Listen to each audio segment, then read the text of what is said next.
the Millerlife kitchen. I am Beth. If you haven't been here before, welcome. If you've been here before, thank you for returning. Today is my first installment in the collaboration, Our Urban Homestead. We are doing a 2-week collaboration called Meals in Jars. And the best thing of all is you could win a prize. That prize is an amazing prize. It's a 16-quart Presto pressure canner. All you have to do to win is watch both of our videos. Go on over to Our Urban Homestead and hit the subscribe button and make sure you check out her videos as well. We will be doing 4 videos each over the next 2 weeks. On Sunday, the 21st at 7 p.m., we will be doing the giveaway. Good luck, and all you have to do, again, is comment and like, and that's how you're entered into the contest. That's easy, right? But the collaboration is great because it's meals in jars. So we're going to be both doing 1 canning video a week and 1 recipe using your canned and pantry staple ingredients. Hopefully this will give you some inspiration on how to do some meals in jars for your family and how to take the jars you've already got filled and do something with them. So come along. Here we go. I today am doing chicken marsala. I have never done this before, so when we taste this together at the end of the video, I'll be tasting it for the first time. I mean, I've had chicken marsala fresh, but I've never canned it. Okay, so without further ado, let's make some chicken marsala. I have everything ready to go, and it is very few ingredients for this recipe. You literally need your chicken, which is 8 pounds of chicken, 6 cups of chicken broth. I am going to use the Knorr chicken flavored bouillon to make the 6 cups of chicken broth. I actually have it on the stove already with the chicken in it. The 8 pounds of chicken I wanted to show you, you have to have them sliced thinly. Chicken marsala is usually a chicken that you cut thinly and then you pound it so it's pretty flat. So you're going to be making your chicken a little different than you do with other recipes. About a 1/2 inch wide. So it comes out a little bit flatter and it'll be really tender just like it would be if you did the pounding thing if you're cooking it fresh. Let me just wash my hand. I'm back. My hands are clean. All right, so then we have my mushrooms. It is, the recipe calls for 1.5 pounds of mushrooms. This is 3 pounds. Kosher salt, pepper, minced garlic, and then Marsala cooking wine. This you find in the grocery store in like the vinegars aisle. You need 6 cups. And then I have my rings over here. I am doing a double recipe. The recipe itself calls for 4 quarts or 8 pints. I am doing 8 quarts. That's hopefully the plan. And where you begin first is we have the 6 cups of chicken broth with the actual chicken in it. And we're gonna bring it up to a medium boil so we can get the chicken started cooking. Then we're gonna add everything else. Simmer that for 5 minutes. Okay, we are at the stove. I put my bouillon in here. So when you're using the chicken bouillon powdered, it is 1 teaspoon per cup, and I'm doing 6 cups of broth. So 6 teaspoons. Literally, I didn't cut, this is chicken breast, 8 pounds. And I prefer chicken thighs, but with this recipe and the thinner cuts, like I mentioned, it's going to be fine. I did leave any fat. I completely left it on. Did not cut anything off of it if there was any fat at all. Fat is flavor. Okay, now I can just dump this the rest of the way. Gross. See that? Easy breezy, my hands are clean. And I'm just gonna get my baby Yoda. I love him. Anyway, stir this. We're gonna bring it up to a medium boil. And then I will be back and we'll be starting to put in our other ingredients. Put my mushrooms in.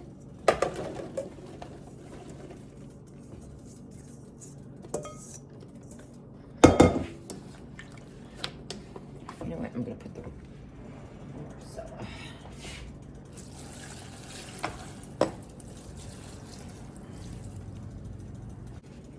So that was Marsala cooking wine, salt. I reduced my salt. I did a tablespoon and a half instead of 2 because of the chicken bouillon. I didn't want it to be too salty. You can always add salt after the fact, but once there's too much, there's a problem. And pepper. I reduced that a little bit too. It seemed like a lot of pepper to me. Again, I can always add more pepper. So I did 1.5, a tablespoon and a half is what I should say, instead of 2 tablespoons. I'm just gonna stir this all together. And now see, it looks like a whole bunch of, not onions, looks like a whole bunch of mushrooms, which it is. In the next, when it simmers for 5 minutes, you're gonna be amazed at how reduced these mushrooms get. And again, this is a hot pack recipe. So I'm going to put the lid on and simmer this down. Okay, I'm back. So let me show you real quickly what it looks like. Remember I said about the reduction of the mushrooms? See how much they reduced? Everything is not cooked all the way through.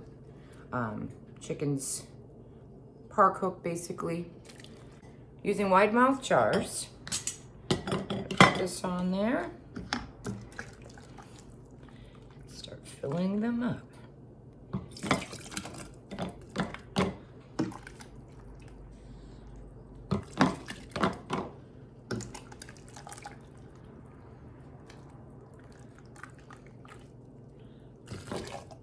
Make sure I get chicken and mushrooms in there.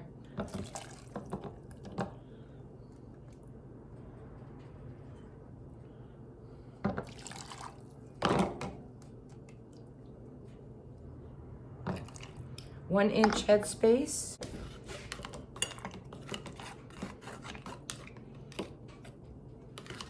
Debubble. This isn't like solid packed like a raw packed meat or something, but looks good. I am not using vinegar. I'm just using water. There's nothing sticky about this or necessarily oily. So I am just using water. Making sure I wipe it really well. Going to, where are my lids? Oh, they're back here. Put my lid on. Then my ring. It's pretty hot. So I have my jar lifter, and I'm taking it over to my warming canner.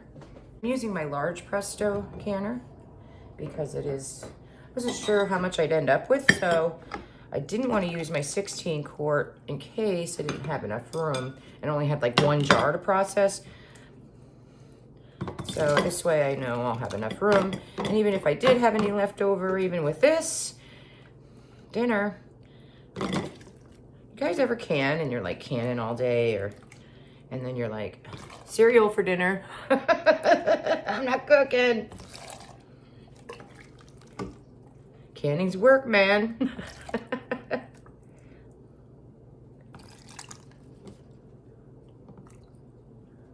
I always kind of lift this up a little bit. This particular funnel makes it a little, it does have headspace stuff on the side, but I don't even look at that. I just kind of lift it up and look.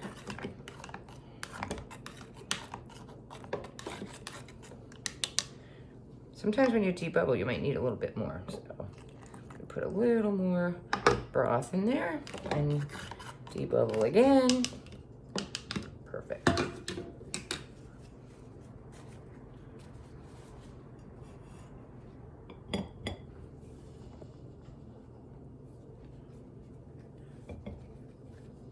Wipe my rim.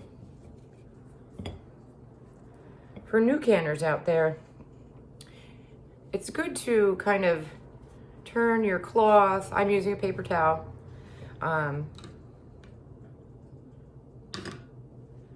Turn it over in case there are any spots of things on it that will transfer. Do you know what I mean? So like, this is good, but if I was gonna wipe it again, I'd find another little spot. Probably see that a lot on canning videos, but it's not really mentioned.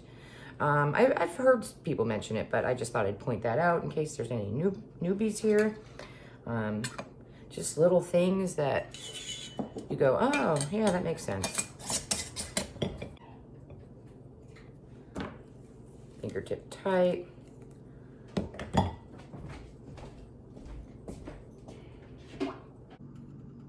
I ended up with 7 quarts. Perfect.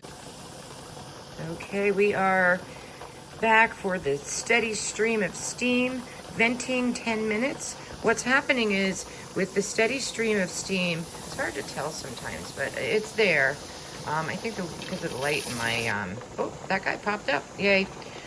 I think because of the light right now in my kitchen, the way it is, you can't really see it that well. But we're going to be venting the canner for 10 minutes. What's happening here is we are evacuating all of the air out of the canner, and that's what's creating the pressure. I know sometimes people wonder, do I have to do the 10 minutes? Read your book, read your manual for whatever canner you're using, but you definitely should be venting. That is creating the environment for pressure inside the canner, for pressure canning. Once that's 10 minutes is up, we are going to then put my weight on. Little jiggler. I'm gonna put that on, and then we're gonna wait for this to come up. My altitude is below 1,000 feet, so it'd be 10 pounds of pressure, 10 pounds of pressure, and I'm gonna be doing meat times. So I have quarts in there, 90 minutes. If you're doing pints, it is 75.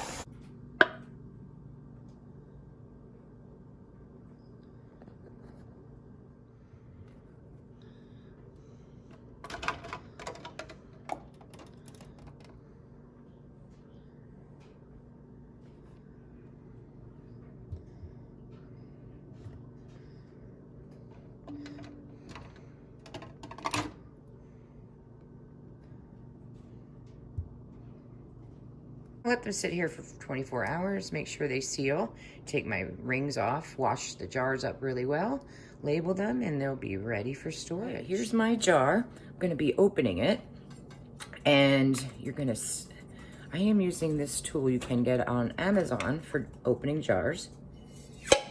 Ooh, great seal, right? Okay, just gonna be putting this into my saucepan. I had it warming up a minute while I was opening. So that's what that sizzle was. But here we are. Looks good. Smells good. This is the first time I'm canning this, so let's check out the meat itself. Mushrooms look good. Oh, the meat's very tender. See how it's just coming apart? Awesome, perfect. Now, there's 2 ways you can do this. You can put some cream in here to make it more of a creamy, or you can just do it as is, or you can thicken it. I am going to be putting it over pasta, so I am going to thicken it slightly. Do with the Wondra is you can add it to cold, which is great. So you could even just drain some of this broth cold before you start heating it up and mix it up together that way. But yeah, you just add some cold water. And then once this starts to heat up, I'm going to be adding this in.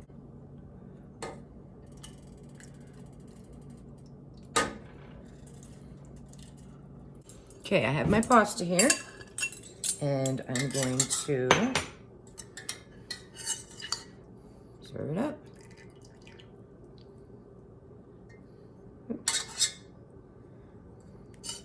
Get some mushrooms.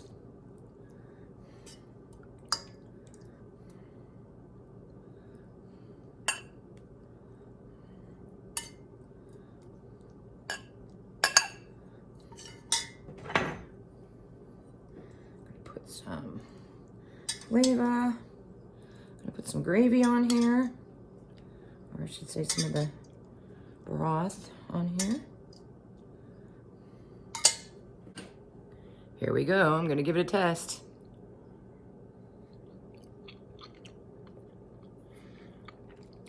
Really good. Very flavorful. Salt is perfect. I'm glad I didn't add extra. It would have been too much. Yeah, it's really good. And I have to tell you, when I was making the actual broth and, you know, when I was making the actual recipe, the canning part, the Marsala cooking wine smelled like really cheap vodka or some kind of really strong, cheap vodka and vinegar. Like, my whole house smelled strange, and I was like, ooh, I'm a little worried. If it tastes like that, I'm gonna be disappointed. But, sorry, I'm chewing. But I don't taste that weird smell that was a little, so I'm very happy that I like this. All right, well, I'm gonna take this in my lunch today. Problem solved for lunch, since I already made it. And yeah, it's really good. Bon appetit. I will be back on Wednesday with a recipe using pantry items and canned items. It's a really fun, good one, something a little bit different. So please come back on Wednesday. Don't forget to visit Chelsea's channel, Our Urban Homestead, and she will be doing her video, since she did one yesterday, her canning. Tuesday is her next video. So we will see you Tuesday and Wednesday. Thank you for coming along today, and I'll see you next time at the Millerlife Kitchen.